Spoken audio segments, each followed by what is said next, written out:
बात 1962 की है। देश ने अभी तक रानियों और महारानियों को महलों के राजसी ठाट बाट में ही देखा था, लेकिन यह पहली मर्तबा हुआ था जब कोई महारानी रेशमी साड़ी पहने हुए बिना किसी राजसी ठाट बाट के और बिना हाथी घोड़ों के जनता के बीच में वोट मांगने निकली थी। उसके बाद में इतिहास लिख दिया गया संसार की सबसे बड़ी जीत का। जी हाँ, हम बात कर रहे हैं जयपुर की महारानी गायत्री देवी की, जिनकी आज पुण्यतिथि है। नमस्कार, मैं अभिषेक और आप देख रहे हैं पंचनामा।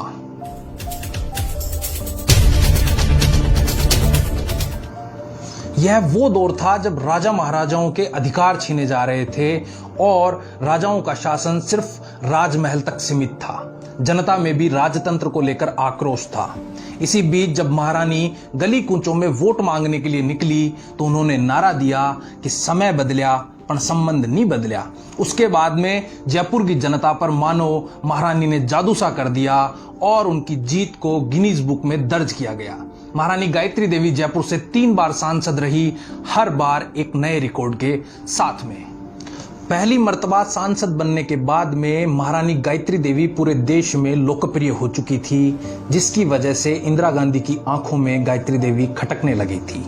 1967 के लोकसभा चुनाव में गायत्री देवी को हराने के लिए कांग्रेस ने मजबूत मोर्चाबंदी की और कांग्रेस ने डॉक्टर सुभाष चंद्र बोस के निजी डॉक्टर और आजाद हिंद फौज में कर्नल रहे डॉक्टर राजमल कासरीवाल को महारानी गायत्री देवी के सामने चुनावी मैदान में उतारा। नेताजी की आड़ में राष्ट्रवाद को मुद्दा बनाया गया, लेकिन महारानी गायत्री देवी की लोकप्रियता के सामने कांग्रेस की धज्जियां उड़ गई। ताउम्र महारानी गायत्री देवी ने कांग्रेस से दूरी बनाए रखी। एक मर्तबा लाल बहादुर शास्त्री ने उनको कांग्रेस में आने का निमंत्रण दिया, लेकिन महारानी गायत्री देवी ने उस प्रस्ताव को ठुकरा दिया। इंदिरा गांधी से मतभेद के चलते महारानी गायत्री देवी को आपातकाल के दौरान 5 महीने तिहाड़ जेल में भी रहना पड़ा था।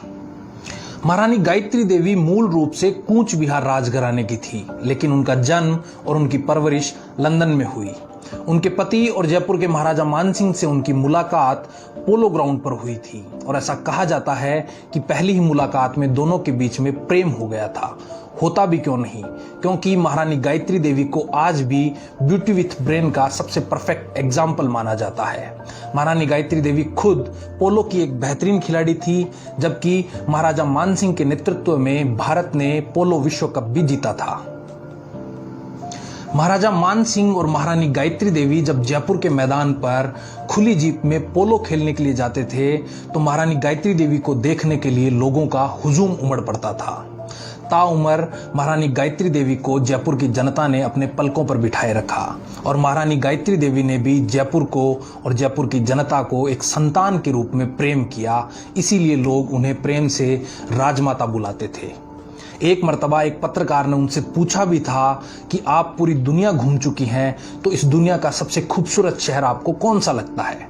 महारानी गायत्री देवी ने मुस्कुराते हुए कहा कि बेशक जयपुर ही मेरा सबसे पसंदीदा शहर है। महारानी गायत्री देवी को सही मायनों में महिला सशक्तिकरण का प्रतीक माना जाता है। उन्होंने लड़कियों की शिक्षा के लिए स्कूल खोले और अनेकों रचनात्मक काम किए। अपने जीवन के अंतिम दिनों में फेफड़ों की बीमारी के चलते आज ही के दिन 2009 में महारानी गायत्री देवी ने अपने जयपुर और जयपुर की इस जनता को अलविदा कहा। ऐसा कहा जाता है कि उनके अंतिम दर्शन करने के लिए जितनी भीड़ उमड़ी थी, उतनी भीड़ जयपुर में वापस होना मुश्किल है। पंचनामा परिवार महारानी गायत्री देवी को श्रद्धांजलि अर्पित करता है। खबरों को जानने के लिए जुड़े रहिए पंचनामा के साथ। बहुत बहुत धन्यवाद।